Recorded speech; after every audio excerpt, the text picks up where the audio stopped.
Hi, I'm Lynne Franklin. I have one question for you. How would you like to be a mind reader? Because part of me is thinking, I bet your mind's thinking, that's not going to happen. Here's the truth. People's brains process information, they think in 3 different ways. And their body language will tell you all day long what their primary style is. You just need to know what to look for and what to do when you see it. And it's not one of those where she's leaning back, her arms are crossed, she's frowning, so she must be unhappy. It's actually understanding how their brains work and then presenting your information in a way that people can see it, hear it, and feel it, and increase the chances that they'll say yes to whatever you're proposing, and also decrease the chances that you'll do something stupid, like this. Back in my 20s, before I knew any of this stuff, I had a client who was a corporate controller, and he would sit across from me in meetings, and he was always looking down with the occasional glance up. And I thought, okay, well, he's a numbers guy. He just feels comfortable looking at the numbers. And then as time went on, I thought, well, you know, he's just socially inept, and he doesn't know how to give me eye contact. And finally, because I was young and stupid, I thought, every time he's looking up, he's looking at my chest, and I'm offended. And there was one point I actually went in a meeting and went, excuse me, I'm up here. Ooh, yeah, talk about judgmental. Here's the scoop. This guy's brain worked in a way that he was never going to give me eye contact. And no matter how many times I modeled the behavior I wanted him to use, all that did was make both of us feel uncomfortable. So how can you tell? How can you read people's body language to read your minds? We're going to show you right now. And that means I'm going to bring out our first body language model, James. Thank you, James. James represents 75% of the world. You didn't know this about James, but James is a looker. What that means is that James's brain thinks in pictures and images. And here's how we can tell that James is a looker from his body language. First thing, he stands up tall, he has good posture. Second, he's dressed well because appearance is important to lookers. The next thing you'll notice about James is that he holds a little stress in his shoulders. Lift up your shoulders a little bit. Yeah, holds his stress there.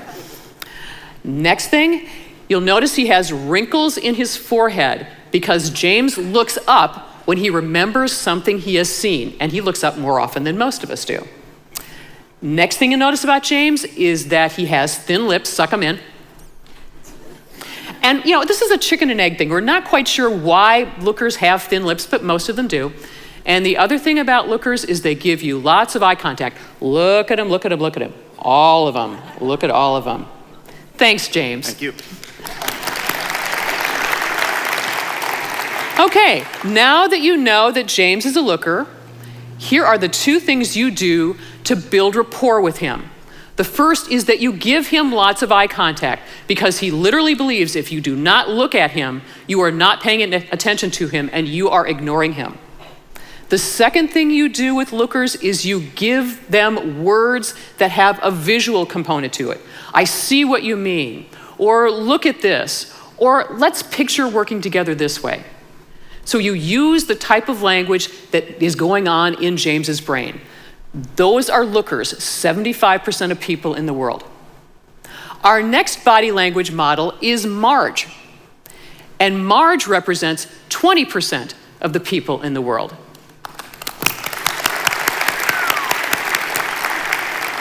Marge is a listener. What this means is that Marge's brain thinks in words and sounds. And this is the body language that you will see in a listener. First, Marge, not as well dressed as James because appearance is not as important to her. Sorry, Marge. Next, Marge has a tendency to look down and to the left because that's where you look when you're remembering something you have heard. Next thing you'll notice about Marge is that a lot of times she'll put her head in her hand. It's called telephone posture. Other things you'll notice about Marge is that she has a tendency to mumble to herself. Go ahead, mumble. I thought they had it figured out. I don't And it's not that she's crazy. It's that she thinks in words and sounds, so she's really literally talking to herself. Another thing you notice about Marge, yep, she's the pen clicker and the banger on the pen on the table. These are listeners, 20% of the people in the world. Thanks, Marge. Thank you. You want to appeal to listeners. You do two things. First thing, you do not give them lots of eye contact. It freaks them out. That's exactly what was going on with that corporate controller. So what you do is that when they're speaking, you look at them and then you look away. And when you're speaking, you look at them and then look away. The second thing you do with listeners is that you use words that are auditory. That sounds good to me. Or let's talk this over. That's the type of language their brain uses, so you're using that to appeal with them. Listeners, 20% of the people in the world. And our final body language model is Marina. And Marina represents 5% of the people in the world. Give her a round of applause. Marina is a toucher. Not what you think. What that means is that Marina's brain thinks in feelings and tactily, And here's the kind of body language you will see in a toucher. First thing, and the biggest tell on touchers, is whether or not they've ever met you before in their lives. They are ready to hug you. Second thing you'll notice about touchers is that they are dressed for comfort rather than style. Next thing is that they have full lips. Give them big lips. Same thing, I know, more touchers have full lips. Next thing you'll notice about touchers is that they have a tendency to lean in because they're trying to decrease the amount of physical space between you and them and build rapport that way. Touchers also have a tendency to reach out and touch your arm when they're in conversation with you. And touchers also have a tendency to look down because that's where you look when you're remembering something you have felt. Thanks, Marina.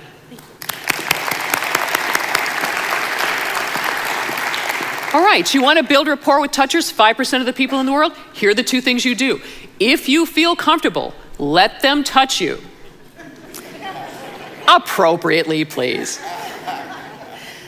But if you don't feel comfortable, because a lot of us, if you've never met somebody before and they're ready to give you a bear hug, the last thing you want to do is go, because we've all done that and it does not build rapport. So if a toucher is coming at you and you don't feel comfortable, stick your hand out. Give these people a point of contact with you. That's what they're looking for. The second thing you do with touchers is you use language that either has a feeling to it or is tactile. So I want to hear how you're feeling about this. Let's get in touch. Reach out and tell me what you think. That's the kind of language that appeals to touchers, people who process information in feelings and tactily. So I'm going to read your mind again, and you're probably thinking, so which one of these three am I? Let's figure that out right now. What I want you to do is close your eyes and remember an important memory.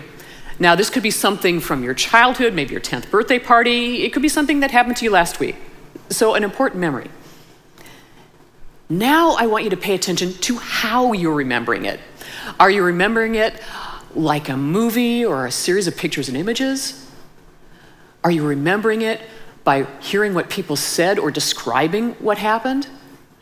Or are you remembering it how you felt or how things felt to you?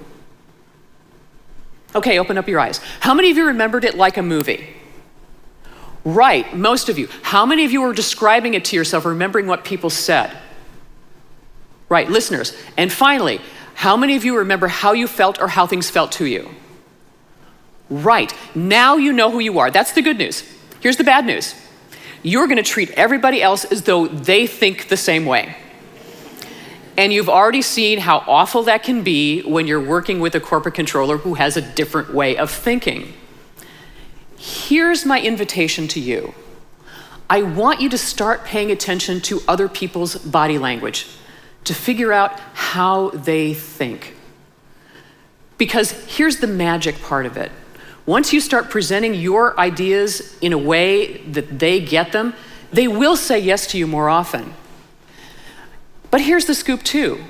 I'm not asking you to become somebody else, because you can't change how your brain works.